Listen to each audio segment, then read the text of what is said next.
can't wait to show you these super easy banana oatmeal bakes. They are so yummy. They'd be great for breakfast, a snack, or even they're good enough for dessert.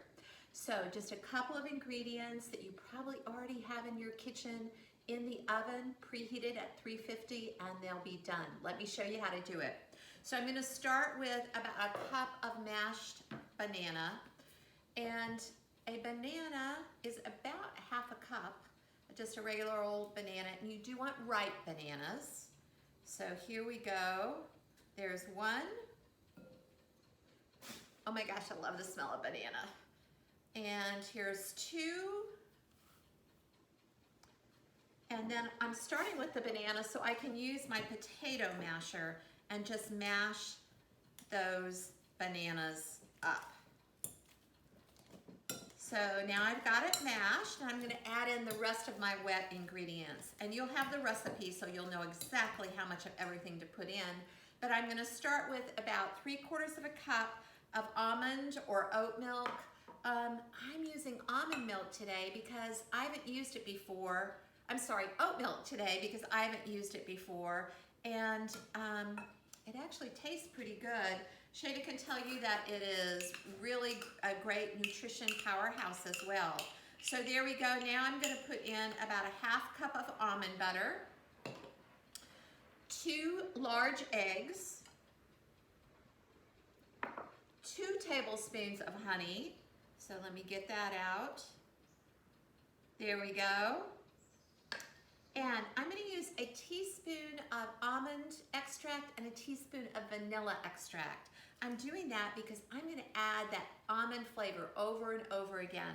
I started with the almond butter. I'm adding a little almond extract, and then we're going to top it with some chopped almonds.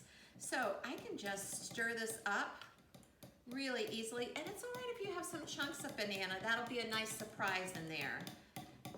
And I like using this masher in the bowl. So there we go. I'm getting it really well incorporated. So that is done. And I'll be able to mash it a little bit easier too when I get my oatmeal in. So next up, I've got another bowl. And in this bowl, I'm going to put in 2 cups of rolled oats. These are old-fashioned oats. These are not quick cook. You want the old-fashioned kind for the structure. And then next up, I have some spices and some salt.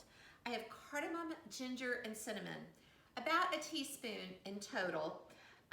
But if you just have cinnamon, you can just use a teaspoon of cinnamon. I also have about a 1/4 teaspoon of sea salt. So that's going in there. And then I'm just gonna mix this well together. And now I'm gonna take my wet ingredients. Oops, I forgot one ingredient, and that is the baking powder. Don't forget your baking powder, because it won't rise unless you have it in there. Okay, so good thing I mise en place everything so I didn't forget anything.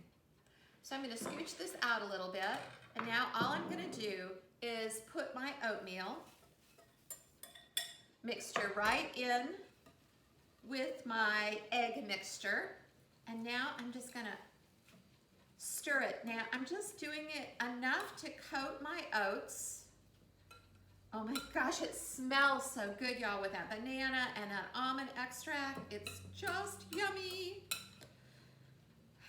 You can tell I like it when I sing, I guess. Next up, I'm gonna put in about a 1/4 to a half cup of golden raisins.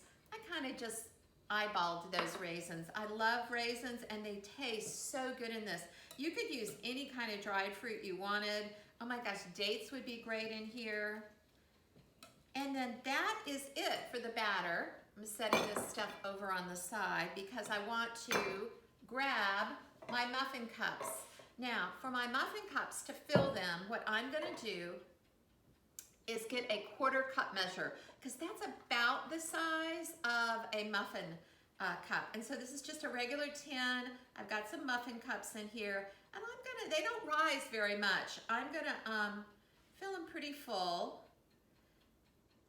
When I get them done, it will make a generous 12. And when I get them done, I'm gonna put them in my preheated 350-degree oven, and it took about 20 minutes for them to get done. And I wanna show you how deliciously wonderful they are when they're finished.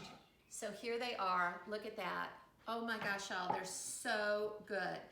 And before I put them in the oven, I'm looking down here and I see that, I forgot to tell you, I just put some toasted almonds, some chopped toasted almonds on top, and you can see those right here on the little muffin bakes. And look at this, y'all. Look how soft and rich this is. 20 minutes, take them out, let them sit for about 10 minutes before you dig in, because they will be easier to pull out of the muffin liners. So good. I hope you enjoy these. I hope you make them and make them your own by adding in different ingredients. Look forward to hearing all about your muffin bakes.